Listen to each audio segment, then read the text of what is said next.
وعلیکم السلام ورحمۃ اللہ وبرکاتہ۔ محترم بھائی کا سوال ہے جی، صاف کمپلیٹ ہو چکی ہے اور ایک نمازی آیا ہے تو وہ آگے سے کسی بندے کو کھینچے گا؟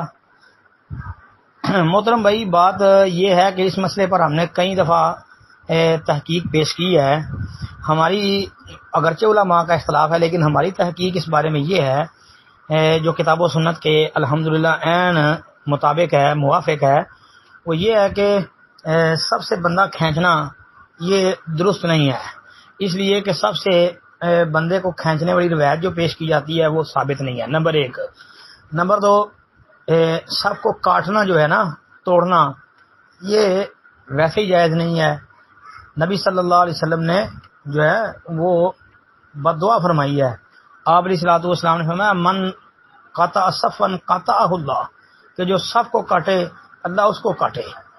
تو اس لیے سب کو نہیں کاٹنا چاہیے، سب کو توڑنا نہیں چاہیے جی۔ اور پھر بنیادی بات اس میں یہ ہے کہ سب کے پیچھے اکیلا بندہ جو نماز پڑھے گا تو وہ نماز لٹائے گا۔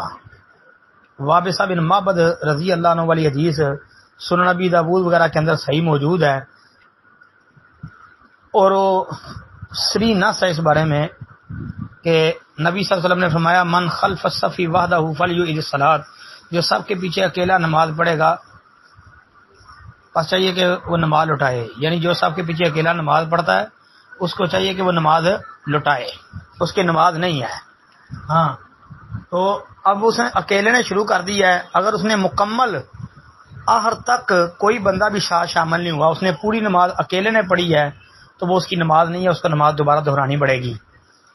اور اگر اس نے ایک رکعت یا دو رکعت اکیلے پڑھی ہے، بعد میں کوئی بندہ پیچھے سے ساتھ اور شامل ہو گیا ہے، تو جتنی رکعتیں اس نے اکیلے نے پڑھی ہیں نا، وہ رکعتیں سلام نہیں پھیرے گا امام کے ساتھ، تو وہ رکعتیں اٹھ کے اپنی پوری کرے گا، کیونکہ اس کی وہ رکعتیں نہیں ہوئی، اور وہ رکعتیں دوبارہ پڑھ کے پھر وہ آخر میں تشہد پڑھ کے سلام پھیرے گا، کیونکہ رسول اللہ صلی اللہ علیہ وسلم کی وہ حدیث بھی ہے نا کہ آپ علیہ الصلوۃ والسلام نے فرمایا جو بندہ آئے امام کے ساتھ شامل ہو جائے، جو ملے پڑھ لے، جو رہ جائے وہ بعد میں پوری کر لے۔ اب جو اس نے اکیلے نے پڑھی ہے وہ یہی سمجھے کہ اس کی رہ گئی ہیں رکھتے ہیں، کیونکہ اس کی ہوئی نہیں ہے، تو وہ رکھتے لٹا کے تو پھر سلام پھرے گا جی۔ اس پر ہم نے تحقیق کئی دفعہ تفصیلاً پیش کی ہے۔ السلام علیکم ورحمۃ اللہ۔